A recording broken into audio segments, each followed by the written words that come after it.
মুঘলদের বংশধরদের কবর কিন্তু এখানে এখনো পর্যন্ত দেয়া হয়।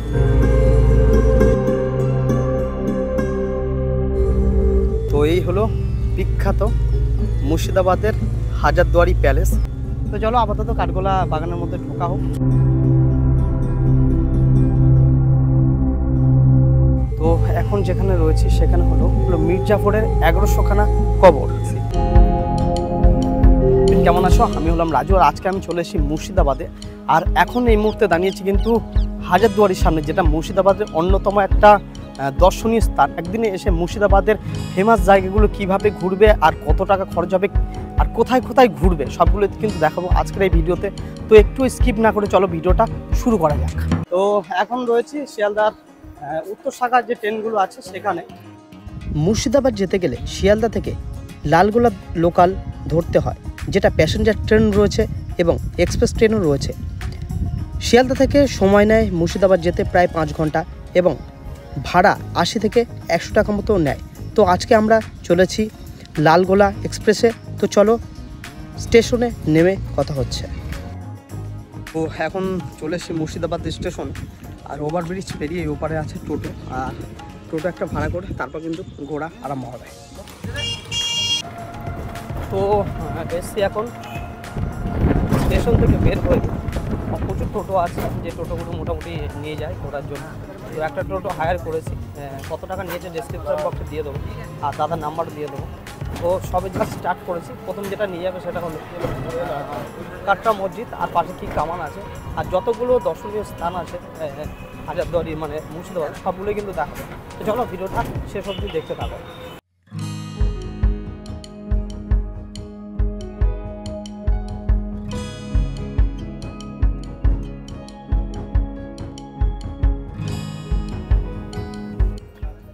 তো এখন ঢুকছি জাহান ঘোষা যে কামান রয়েছে সেখানেই। একদম দেখতে পাচ্ছি পুরো ফাঁকা, একদম পাড়ার মধ্যে। তো এই হলো এর ডেসক্রিপশান, তোমাকে দেখাই।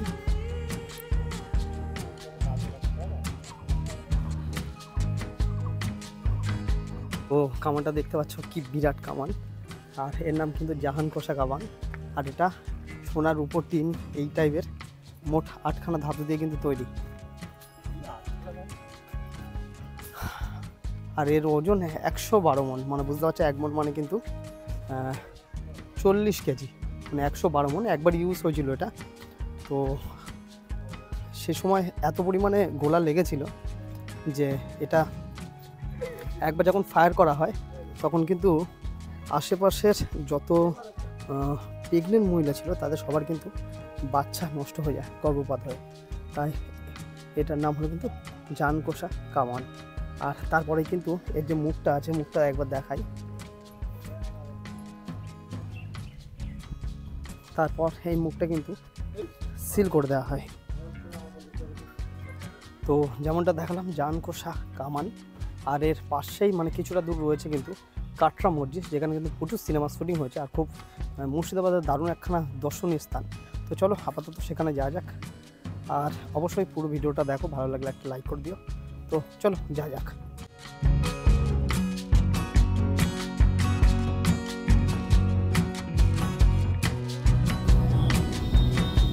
তো জাহান ঘোষা কবর থেকে মাত্র 5 মিনিট টোটোয় করে এসে চলে এসেছি মুর্শিদাবাদের একখানা খুব বিখ্যাত জায়গা কাটরা মসজিদ।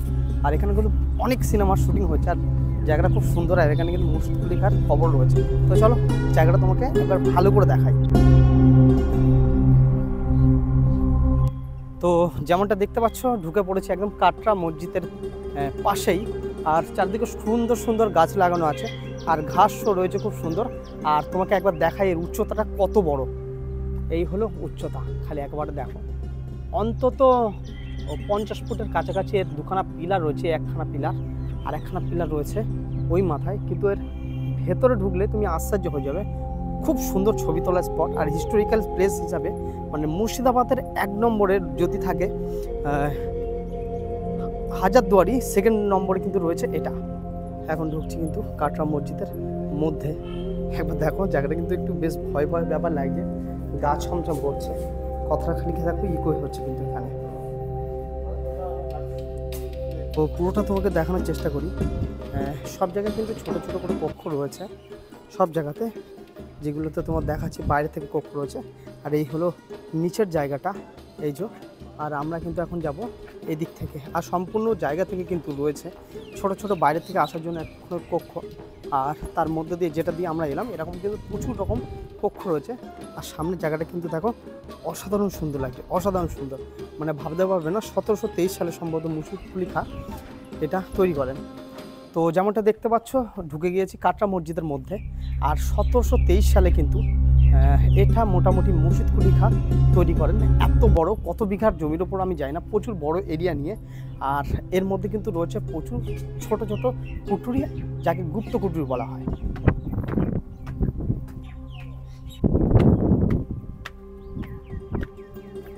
তো উঠে গিয়েছি কিন্তু কাটরা মসজিদের একদম উপরে, দোতলায় এটা সম্ভবত। আর চারদিকে কিন্তু মোগলদের যে স্থাপত্য সেগুলো কিন্তু দেখা যায়। আর অল্প কিছু টুরিস্ট আছে, খুব ফেমাস এখানে জায়গা, কিন্তু এটা অফ সিজন, তাই টুরিস্ট কম আছে, কিন্তু জায়গাটা অসাধারণ। আর বিরাট বড় একটা মাঠ টাইপের, দেখো তোমাদেরকে দেখাচ্ছি। তো চলো প্রথমে যাই, যে প্রত্যেকটা ঘর তোমাদেরকে ঘুরে ঘুরে দেখাই অ্যাকচুয়ালি কী রয়েছে আর কী জন্য বিখ্যাত এটা, সেগুলো। তো আর্কিটেকচারটা একবার খালি দেখো, জাস্ট প্রেমে পড়ে যাবে, ভাবতে পারবে না 1723 সালে তৈরি করা আর্কিটেকচার এত সুন্দর, এত অসাধারণ হতে পারে।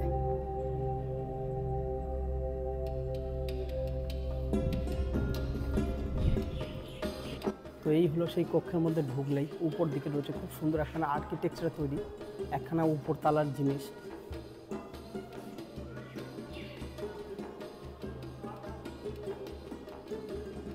তো এই জায়গাটা খুব সুন্দর, খুব আর্কিটেকচার কাজ দিয়ে তৈরি। তো অবশ্যই মুর্শিদাবাদ কখনো ভিজিট করলে এই জায়গাটা ভিজিট করো, কাটরা মসজিদ। আর এখানে মুর্শিদ কুলির খাঁ সমাধি রয়েছে, যিনি এটা তৈরি করেছিলেন। তো সেই জায়গাটা কোথায় সেটা দেখবো, আর সবগুলো কক্ষ কিন্তু তোমাদেরকে ঘুরে ঘুরে দেখাবো।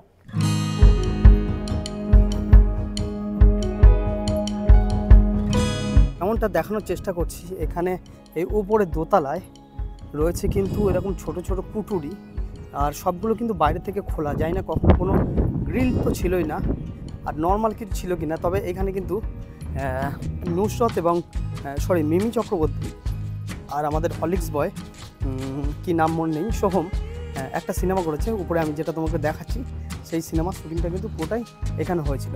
আর সবগুলো কিন্তু খোলা, দেখো বাইরে কিন্তু দেখাচ্ছে আমবাগান, এটা ওটা। আর এখানে কিন্তু লেখাও রয়েছে ছোট কুটুরি, মানে এগুলোতে প্রবেশ করা একদম নিষিদ্ধ। তো এর মধ্যেখানে তোমাকে যেখানে যেটা দেখাবো সেটা হলো মুর্শিদ কুলি খাঁ তার কবর, যেটা আছে এর সিঁড়ির একদম নিচেই। তো চলো সেটা প্রথমে দেখাই। জানি না তোমাদের একটু ভয় ভয় লাগছে, কিন্তু এখন যা পরিবেশ আমার কিন্তু একটু ভয় ভয় লাগছে। তাই যদি তোমাদের হাড় দুর্বল হয় আমি বলবো এখানে না আসতে। তো একদম এই যেটা আছে এর একদম পিছনেই কিন্তু রয়েছে একটা সংরক্ষিত ঘর, যেখানে রয়েছে কিন্তু মুর্শিদ কুলি খাঁর কবর। তাহলে মুর্শিদ কুলি খাঁর কবর। আর লিটারালি দেখতে পাচ্ছ, তোমাকে একবার দেখাই, এখানে কিন্তু রয়েছে সম্পূর্ণ আমি একা। আর এই খবর মানে গাটা কিন্তু ছমছম করছে। এই হলো কবর, এটা পরবর্তীকালে গ্রিলটা দেওয়া হয় যাতে অনেকেও না যেতে পারে। আর তালাও মারা আছে, জানি না এখানে সার করে কিছু দেওয়া হয় কিনা। তো এই হলো কিন্তু কবর। অবশ্যই আসলে 2-4 জন মিলে আসুন, নাহলে আমার মতো ভয় লাগতে পারে। উপরটা যেমন দেখালাম, নিচেটা একটু দেখাই। নিচে কিন্তু রয়েছে খুব সুন্দর, দেখলে বোঝা যায় প্রচুর বয়স হয়েছে এই স্থানটার। তো নিচে কিছু সুড়ঙ্গ টাইপের কিছু ঘর বাড়ি ছোটোখাটো দেখতে পাচ্ছি, তার মধ্যে একবার ঢুকে তোমাদের দেখাই। তো এই হলো ছোট্ট ঘর, কিছুই কিন্তু নেই, তবে এর উপরে কিন্তু দেখা যাচ্ছে ভাঙাচোরা দালান টাইপের।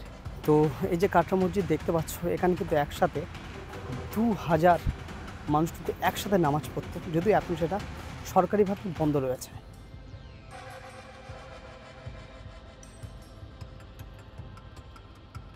তো দেখতে পাচ্ছ কত বড় এরিয়া, বিরাট বড় এরিয়া নিয়ে কিন্তু রয়েছে। আর এখানেই কিন্তু 2000 মানুষ একসাথে নামাজ পড়তো, আর এটা কিন্তু মসজিদও। তো ওপাশে যেমনটা যেভাবে এসেছিলাম সেই একই প্যাটার্ন কিন্তু এইভাবে তৈরি। আর কিছু কিন্তু গুপ্ত ঘর আছে যেগুলো কিন্তু মাটি দিয়ে বন্ধ করা বা বন্ধ হয়ে গেছে। তো চলো, যে বড় দুখানা মিনার টাইপের আছে ওর মধ্যে ঢুকতে পারি কি একবার দেখি। তো বেরিয়ে যাচ্ছি, বেরিয়ে যাওয়ার মুখেই রয়েছে, বাঁ পাশে ডান পাশে দুপারেই। তো তার মধ্যে ঢুকতে পারি কি একবার দেখি। এই যে বড় দুখানা মিনার, চারদিকে কিন্তু ঘেরা, শুধু এইটুকু জানলা দিয়ে খোলা আছে, তার মানে গ্রিল দেওয়ার হয়েছে পরে, তার মানে এখানে কিন্তু গুপ্ত কুঠুরি রয়েছে, সুড়ঙ্গ রয়েছে। আর কি ইতিহাস আমি ঠিকঠাক জানি না, তবে সুড়ঙ্গ অবশ্যই রয়েছে, কারণ গ্রিল দিয়ে আটকানো, বুঝতে পারছো।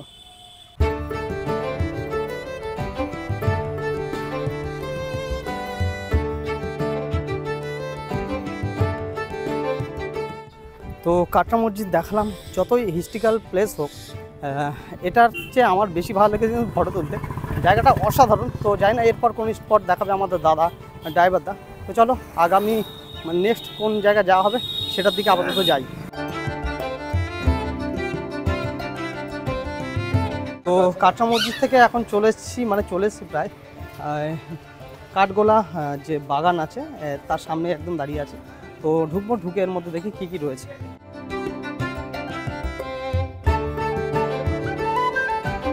ভিউটা খালি একবার দেখো, অসাধারণ একখানা ভিউ।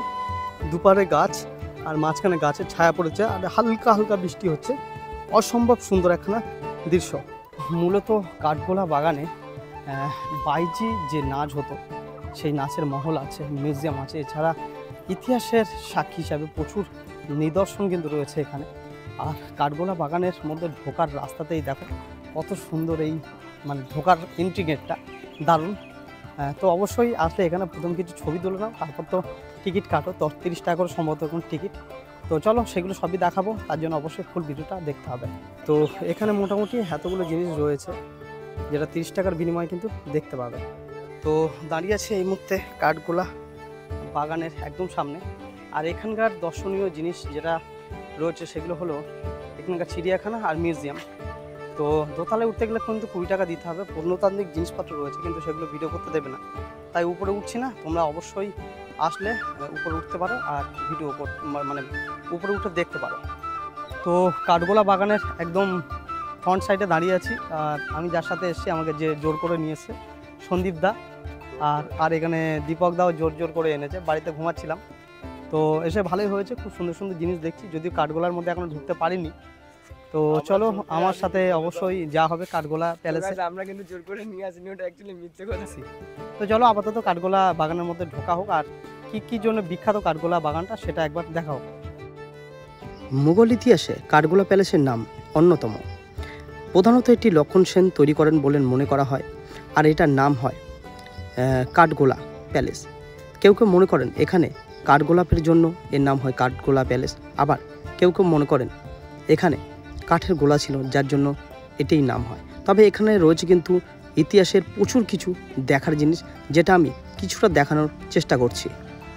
গোলা বাগান বাড়ির ফ্রন্ট গেটটা, আর এই পাশে কিন্তু রয়েছে একটা বিরাট বড় সিঁড়ি বাঁধানো ঘাট।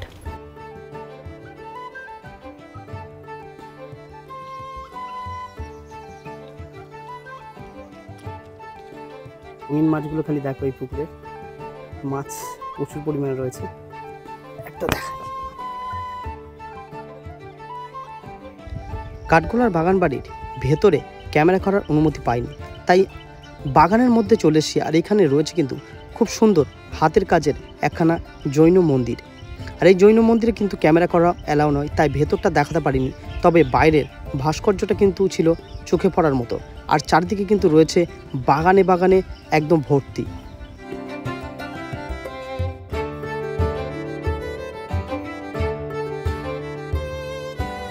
কাঠবাগান বাগান বাড়ির মধ্যে ঢুকতেই বাঁদিকে রয়েছে কিন্তু এই গভীর একখানা সুড়ঙ্গ, যেটা আটকানো রয়েছে, আর ঠিক এর অপোজিটে রয়েছে কিন্তু একটা সুন্দর সাজানো গোছানো মিউজিয়াম।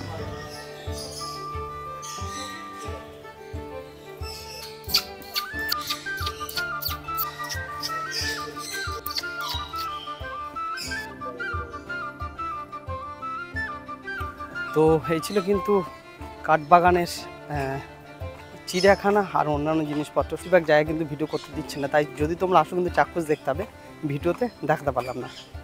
তো চলো আপাতত এখান থেকে বেরিয়ে যাচ্ছি, দেখি আমাদের টোটোওয়ালা দাদা আর নতুন কি জিনিস দেখায়। আর অনেক কিছু আছে, মির্জাপুরের বাড়ি, 1100খানা কবর, অনেক কিছুই রয়েছে।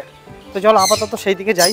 আর পুরো ভিডিওটা কভার করব। আর অবশ্যই দেখাবো কিন্তু এখানকার যে বিখ্যাত হাজারদুয়ারি আর মতিঝিল।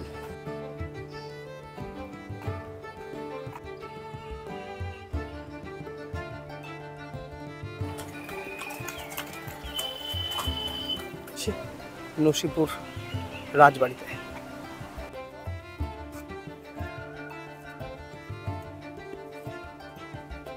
তো এখানে ঢোকার জন্য কিন্তু 2 টাকা করে নিল, আর বারবার করে নিতে বলছিল, যেটা একটা গাইড নিতে বলছিল যারা মোটামুটি ঠিকঠাকভাবে বলবে। আর মুখেই রয়েছে খুব সুন্দর এই বজরংবলীর মূর্তিটা, দেখো। আপাতত ভেতরে ঢোকা যাক, চলো। দূরে কিন্তু একটা সুন্দর বড় মন্দিরের চূড়া দেখা যাচ্ছে, সম্ভবত এই রাজবাড়ির পিছনে। এই নসিপুর রাজবাড়ির এই যে মন্দিরে এত ঠাকুর কিন্তু একসাথে আমি কখনো দেখিনি। আর ঠাকুরগুলো কি ঠাকুর সেটা কিন্তু আমি ঠিকঠাক বুঝতেও পাইনি। অবশ্যই তোমরা জানলে কমেন্ট করো। জানি না এটা কোনো ঠাকুর কিনা, কিন্তু প্রথম ঝলকে আমি কিন্তু ভয় পেয়েছি। পুরো জায়গাটা কিন্তু রাজবাড়ির মন্দিরটা, আর এর চারপাশে কিন্তু পরীক্ষা টাইপের এরকম দালান রয়েছে, বারান্দা।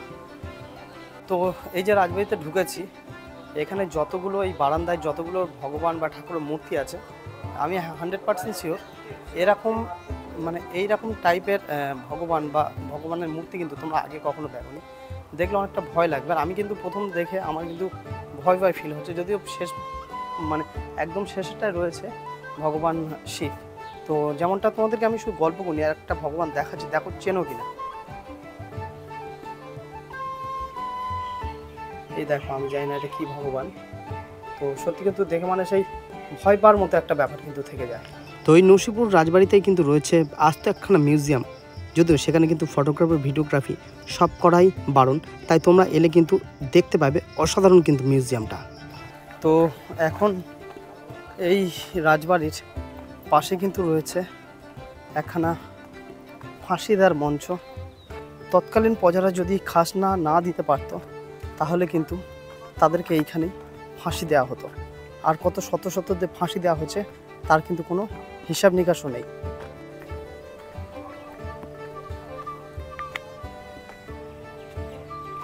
তো এই হলো ফাঁসি দেওয়ার জায়গা, আর এখানে মেনলি ফাঁসি দিয়ে ঝুলিয়ে রাখা হতো। তারপর কিন্তু নিচে অবশ্যই সুড়ঙ্গ পথ ছিল, যেখান থেকে শরীর বা মৃত শরীরটাকে টেনে নেওয়া হতো। এই ছিল এখানকার কিন্তু ফাঁসি দেওয়া আর ছোটোখাটো মিউজিয়ামের। আর বাদবাকি এবার যেখানে যাওয়া হবে সেটা হলো মির্জাফরের বাড়ি আর মির্জাফরের কবর। আর তারপর কিন্তু যেটা বলা সেটা হলো হাজারদুয়ারি। গিয়েছিলাম হঠাৎ করে, এই দাদু ডেকে নিয়ে যাচ্ছে, জানি কি দেখাবে। তো চলো আপাতত ফলো করা যাক।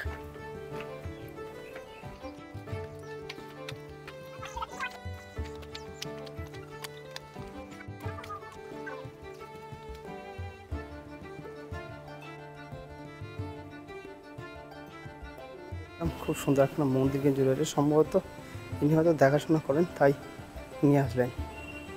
আর তৎকালীন কিন্তু সম্ভবত এখানে যাতায়াতের ব্যবস্থা, এখানে উঁচু কিন্তু একটা টিভি টাইপের রয়েছে, একবার দেখাই তোমাদেরকে।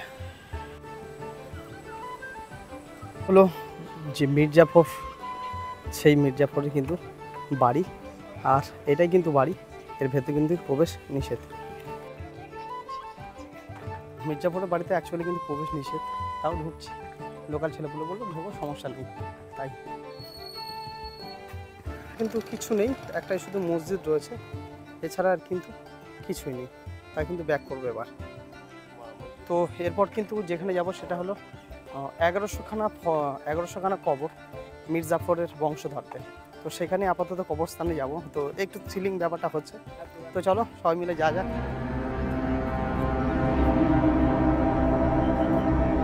তো এখন যেখানে রয়েছি সেখানে হলো মির্জাফরদের কবরস্থান, মানে বাংলায় যে মির্জাফর যাকে তোমরা সবাই চেনো, তো তাদের ফ্যামিলি বা মির্জাফরের নিজস্ব একটা কবরস্থান রয়েছে এখানে। আর এখানে টোটাল কিন্তু রয়েছে 1100খানা কবরস্থান। এছাড়া কিন্তু এই কবরস্থানে এখনও পর্যন্ত কবর দেওয়া হয় শুধুমাত্র মির্জাফরদের যে ফ্যামিলি আছে তাদেরকে। তো কিছু কবর যেগুলো জানা শোনা বা লেখা আছে সেগুলো তোমাদেরকে দেখাবো। আর কত পুরাতন কবর, কী কী রয়েছে, কতগুলো কবর রয়েছে, সবগুলো কিন্তু খুঁটে খুঁটে দেখাবো। তো তাই সেটা দেখতে হলে কিন্তু পুরো ভিডিওটা শেষ পর্যন্ত দেখতে হবে। এটা দেখতে পাচ্ছ এত পরিমাণে কবর রয়েছে, কিন্তু অরিজিনাল কোনটা যে মির্জাফরের কবর সেটা কিন্তু জানি না। তো বড় কিছু কবর রয়েছে, এর মধ্যে কোনো একটা কবর হয়তো হতে পারে। তোমাদেরকে একটু একটু ঢুকে আমি দেখাচ্ছি। মানে কবরের মধ্যে ঢুকছি, কিন্তু দুপুরবেলা একটু ভয় ভয় লাগছে। তো জানি না তোমাদের কি ফিল হচ্ছে। আর এই হলো কিন্তু কবর, আর কিন্তু কবরের ওপর ওঠা শুধু মানা। এর পাশে কিন্তু রয়েছে আরেকখানা কবর। তো জানি না এটা কার কবর, কিছু কিন্তু লেখা নেই। তো জানি না এটা একখানা কবর, মনে হচ্ছে কোনো হাইফাই কোনো ব্যক্তির। মির্জাফরের কিনা জানি না, কিন্তু এছাড়াও প্রচুর পুরাতন কবর আছে, সেগুলো অবশ্যই দেখাবো। কবরস্থান জায়গাটা কত বড় জায়গা জুড়ে রয়েছে খালি দেখো। এটা কিন্তু রয়েছে 2-4খানা কবর রয়েছে, তবে জায়গাটা কিন্তু একদম সাপ করতে ভর্তি হতে পারে। ভূত টুত আছে কিনা জানি না, তবে সাপটাপে কিন্তু অবশ্যই ভর্তি হবে। আর এটা কিন্তু বর্ষাকালে একদম শুরু। এই হলো কিন্তু একটা বড় কবরস্থান, জানি না কি লেখা আছে, উর্দুতে লেখা আছে, কিন্তু তাই পরে বোঝাতে পারছি না। আর কবরস্থানের জায়গাটা খালি দেখো কত বিরাট বড়। আর টোটাল কিন্তু রয়েছে 1100খানা কিন্তু কবর, আর একদম ঐতিহাসিক সেই মুঘলদের আমলের কবর। আর মুঘলদের আমলের কবর ছাড়া কিন্তু এখানে বর্তমানে কিন্তু যেটা বলেছিলাম যে মুঘলদের বংশধরদের কবর কিন্তু এখানে এখনও পর্যন্ত দেওয়া হয়। তো জায়গাটা সত্যি একটু ভয় ভয় টাইপের লাগে, তবে তোমরা যদি আসো অবশ্যই কাউকে নিয়ে আসবে, গাইড ফাইড নিয়ে আসবে, তাহলে কিন্তু ডিটেলে অনেক কিছু বলতে পারবে, যেটা আমরা নিই। কারণ দুপুরবেলা এখন কিন্তু কেউ নেই বললেই চলে। ও এই যে কবরগুলো দেখতে পাচ্ছ, এগুলো কিন্তু ঐতিহাসিক নয়, এগুলো 2020 সালে মরেছে। মানে একদম নতুন কবর, কিন্তু একটা বিচ্ছিরি একটা কেমন একটা স্মেল আসছে, যার জন্য এখান থেকে এক্ষুনি আমি বেরাবো, কারণ স্মেলটা মোটেও ভালো নয়। তো চলো, মানে কবর দেখা হচ্ছে, এবার বাইরের দিকে যাই, একটু ভয় ভয় লাগছে। যদিও 2খানা বন্ধু আছে, কিন্তু তারা অন্য কাজে ব্যস্ত রয়েছে। খালি কবর আর কবর, কবর আর খালি কবর, খালি প্রচুর পরিমাণে কিন্তু কবর রয়েছে। দেখো এখানে কিন্তু কাঁঠাল গাছ রয়েছে, আর কিন্তু কবরের মধ্যিখানে যাই না এখানে কেউ আসে কিনা। আমার তো এই সময় কিন্তু ছমছম করছে, পরিবেশটা দেখো একদম মেঘলা আকাশ, হালকা হালকা বৃষ্টি পড়ছে, আর পুরো দুপুর বাজে 2:10। ভাবো কীরকম থ্রিলিং ব্যাপারটা হচ্ছে। আর মির্জাফরের কবরটা কোনটা আমি জানি না, সব কবর দেখালাম, কোনটা কবর অবশ্যই কমেন্ট করে জানাও যদি তোমরা জেনে থাকো। আর শুধুমাত্র হিস্টোরিক্যাল জিনিসের জন্য এসেছি, মির্জাফর কারো কবর দেখার কিন্তু কোনোরকম ইচ্ছা আমার নেই। তো চলো আপাতত এখান থেকে বের হই। তো মোটামুটি এই কবরগুলো দেখতে তোমাদের কেমন ফিল হলো একটু অবশ্যই কমেন্টের মাধ্যমে জানাও। আর ভয় টয় লাগলো কিনা আমার মতো, তাও কিন্তু বলো। তো কবর রয়েছে কিন্তু 1100খানা, মানে 1100খানা কবর, আর এখনও কিন্তু কবর দিয়েই চলেছে এখানে। বুঝতে পারছো জায়গাটা কেমন। আরেকটু জায়গা বাকি আছে, সপ্তাহে দেখাবো, তারপর কিন্তু বের হবো, কারণ 10 টাকা করে কিন্তু এখানকার ভাড়াও নিয়েছে।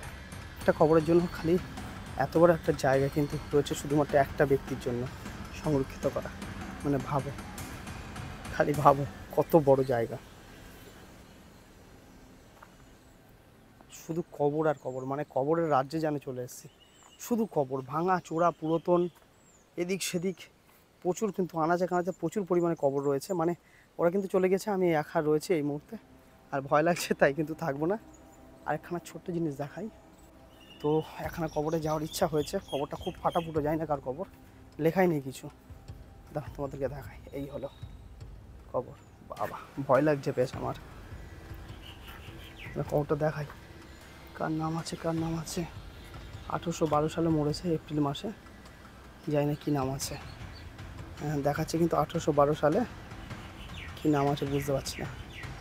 তো এই হলো কবর, জানি না কার কবর, মির্জাফরের কবর হলেও হতে পারে। তো অবশ্যই জানলে কমেন্ট করো। তো চলো এবার বাইরের দিকে যাই। তো এই ছিল কিন্তু মির্জাফরের ফ্যামিলি আর মির্জাফরের কবরের হিস্ট্রি। তো এবার যেটা দেখাবো সেটা কিন্তু খুব থ্রিলার একটা জায়গা মুর্শিদাবাদে, সেটা হলো জ্যান্ত কবর দেওয়া হয়েছিল একটা মহিলাকে, একটা রাজকন্যাকে। সেটা কিন্তু দেখাবো এর পরের বারে, মানে এর পরের ডেস্টিনেশন হলো এই জ্যান্ত কবর দেওয়া কবর। মির্জাফরের কবর থেকে বেরিয়ে 5 মিনিটের মধ্যে চলে এলাম আজিমুন্নেসা বেগমের কবর দেখতে।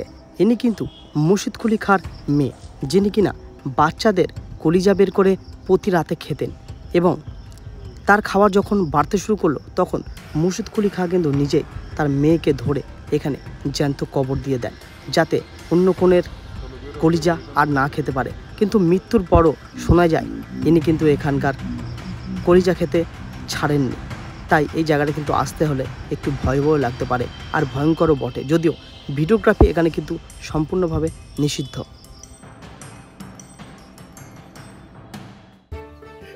তো এই মুহূর্তে মুর্শিদাবাদের ট্যুরের সবচেয়ে শেষ এবং সবচেয়ে গুরুত্বপূর্ণ যে স্থানটা এসেছি সেটা হলো হাজারদুয়ারি।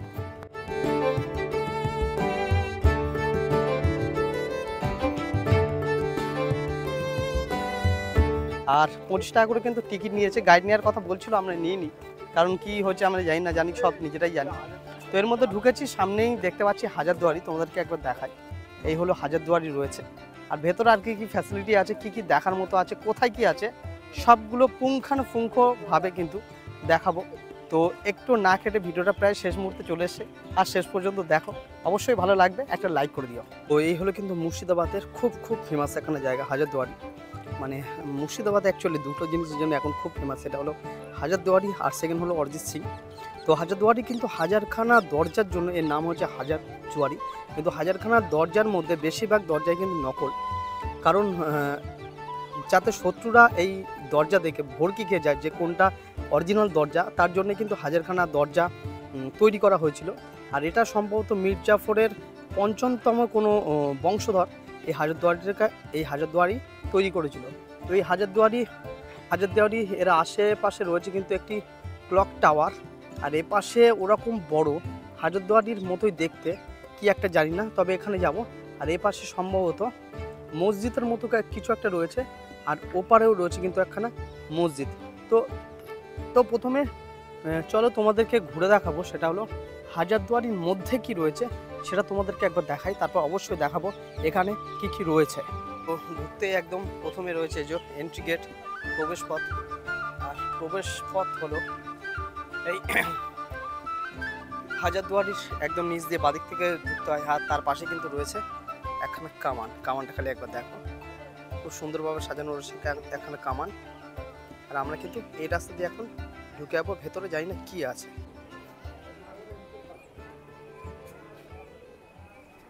হাজারদুয়ারির ভেতর ঢুকেছিলাম, কিছু মিউজিয়াম আছে, সেখানে কিন্তু ভিডিওগ্রাফি ফটোগ্রাফি একদমই করতে মানা। তো প্রচুর পরিমাণে কিন্তু প্রাচীন নিদর্শন আছে দেখানোর জন্য, তো সেগুলো ভিডিও করে দেখতে পাইনি। যদি আসো মুর্শিদাবাদ বা হাজারদুয়ারিতে, অবশ্যই 30 টাকা টিকিট কেটে প্রথমত ঢুকতে হবে, আর মিউজিয়ামের মজাটাও নিতে পারবে। আমি দেখাতে পারিনি কারণ কোনো কিছু অ্যালাউ ছিল না, কিন্তু এর চারপাশে কী কী রয়েছে সেগুলো কিন্তু অবশ্যই দেখাবো। তো চলো আশেপাশে কী কী রয়েছে একবার একখানা ওয়াল ক্লক, আর ক্লকটা কিন্তু খুব বড়, আর সামনে থেকে তোমাদেরকে দেখাচ্ছি। আর এর ওপারেই কিন্তু রয়েছে ইমামবাড়া, যার কিন্তু দেখে মনে হয় যে হাজারদুয়ারির চেয়ে বেশি দরজা কিন্তু এই ইমামবাড়াতে রয়েছে, যদিও এটা কিন্তু সম্ভবত ঢুকতে দেয় না। হাজারদুয়ারির ঢুকতে একদম মুখে রয়েছে এই ছোট্ট একখানা কামান, তবে এটা খুব বেশি পুরনো না, আধুনিক কামানের মতোই কিন্তু দেখতে। তো চলেছি একদম হাজারদুয়ারির সামনে ইমামবাড়ার দিকে, আর ইমামবাড়ার যেতেই বাঁদিকে রয়েছে কিন্তু একটা খুব বড় কামান, আর তার পাশে মসজিদ টাইপের কিছু একটা রয়েছে, সেটা আপাতত তোমাকে দেখাই যে ওখানে কী রয়েছে আর অ্যাকচুয়ালি ওটা কী। ইমামবাড়া আর হাজারদুয়ারির মাঝখানে এই বিরাট সাইজের কামান।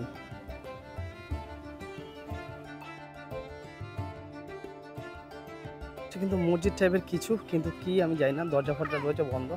আর এখানে কিন্তু এই যে সাইডগুলো বসে কিন্তু ভালো প্রেম করার জায়গা, সবাই দেখি প্রেমও করছিল। ওই মসজিদ মতো যে জায়গাটা দেখলাম, ওর আশেপাশে কিন্তু প্রেম করার বেশ বসার জায়গা আছে। সে দুপুর থেকে কটা ছেলে মেয়ে মনোমুগ্ধকর পরিবেশ কাটাচ্ছিল। আর সামনে রয়েছে মানে যেদিকে হেঁটে যাচ্ছে ইমামবাড়া, সেখানে ঢুকতে দেয় না সম্ভবত শুনলাম, তাও কাছাকাছি একটু যাই। আর এখানে খুব সুন্দর একটা ঘোড়া দেখতে পাচ্ছি, সাদা ঘোড়া, তোমাদেরকে একবার দেখাই দাঁড়াও। তো এই হলো দেখো সাদা ঘোড়া, একদম ইউনিকর্নের মতো লাগছে, আর দেখতে কিন্তু অসাধারণ লাগছে। আর এর পাশেই রয়েছে কিন্তু ইমামবাড়া, যেখানে ঢোকার চেষ্টা করব। ইমামবাড়া বছরে কিন্তু সারা বছরই বন্ধ থাকে, তবে যখন মহরম হয় তার থেকে কিন্তু 10 দিন পর্যন্ত এখানে মেলা হয়, এবং ইমামবাড়াতে তখন ঢোকার অনুমতিও থাকে। তো এবার আসি কিন্তু একটা প্রশ্নে, এসে একদিনে কি দুদিনে দেখবে? প্রথমত যেটা বললাম, আমি কিন্তু একদিনের ট্যুর দেখালাম, যে একদিনে আসলে কিন্তু তোমরা এই জিনিসগুলো দেখতে পারো। এছাড়া যদি তোমরা দুদিন থাকো, সেক্ষেত্রে নদীর ওপারে রয়েছে কিন্তু সিরাজউদ্দৌলার কবর। ওখানকার অনেক কিছু দেখার জিনিস রয়েছে, প্রচুর দর্শনীয় জিনিস রয়েছে নদীর ওপার, মানে নদীটা পার করে গঙ্গার ওপর। আর সেখানে সেগুলো দেখতে গেলে কিন্তু দুদিন লাগবে। এছাড়া প্রচুর মন্দির আছে, কীটেশ্বরী মন্দির আছে, যেটা 51খানা সতীপীঠের মধ্যে একখানা। তো সেগুলো দেখতে হলে কিন্তু এখানে একদিন রাত্রিবাস করতে হবে। সেক্ষেত্রে অনেকগুলো হোটেল আছে, তবে সবচেয়ে সস্তা আর ভালো মানের হোটেলগুলো রয়েছে কিন্তু হাজারদুয়ারি। এই যে আমার ওই পিছন দিকে ওই দিকটা রয়েছে প্রচুর হোটেল, মোটামুটি নন এসিগুলো 600 থেকে শুরু হয়, 1000-1200 টাকা পর্যন্ত হয়। আর সিজনে কিন্তু মানে শীতকালটা এখানকার সিজন থাকে, সেই সময় কিন্তু আসলে এর দামটা, হোটেলের প্রাইসটা একটু বেড়ে যায়। হলো কিন্তু সেই সবচেয়ে বড় ক্লক টাওয়ার। তো এবার আসি কি করে ঘুরলাম আমরা একদিনে। তো মোটামুটি আমরা একদিনে স্টেশন থেকে বেরিয়ে একটা টোটো হায়ার করেছিলাম, 500 টাকা নিয়েছে। এই স্থানগুলো ঘুরিয়ে কিন্তু শেষ অবধি ছেড়ে দিল আমাদেরকে হাজারদুয়ারিতে। এখানে ঘন্টা দুয়েক মতো আমরা কিন্তু সময় কাটাচ্ছি, ভালো বেস্ট প্লেস। এরপরে যদি তোমরা সুযোগ পাও বা সময় থাকে, একদিনে তোমরা পাশের মতিঝিল পার্কটাও যেতে পারো। এটা হাজারদুয়ারি থেকে বেরিয়েই 20 টাকা করে টোটো ভাড়া নেয় মতিঝিল পার্ক, তারপর কিন্তু বাড়ি চলে যেতে পারো। তো আমরা যেটা করব সেটা হলো, হাজারদুয়ারি দেখলাম, এবার 5টা কুইক ট্রেন আছে আমরা ধরবো। আর সেটা ধরার জন্য কিন্তু একদম হাজারদুয়ারির বাইরে থেকে 10 টাকার টোটো অথবা টাঙ্গা রয়েছে। তো চলো, এই ছিল আজকের ভিডিও। কেমন লাগলো অবশ্যই বলো, কমেন্ট করো অবশ্যই কেমন লেগেছে। ভালো লাগলে একটা লাইক করো। দেখা হচ্ছে পরের ভিডিওতে, ততদিন অবশ্যই ভালো থেকো, সুস্থ থেকো।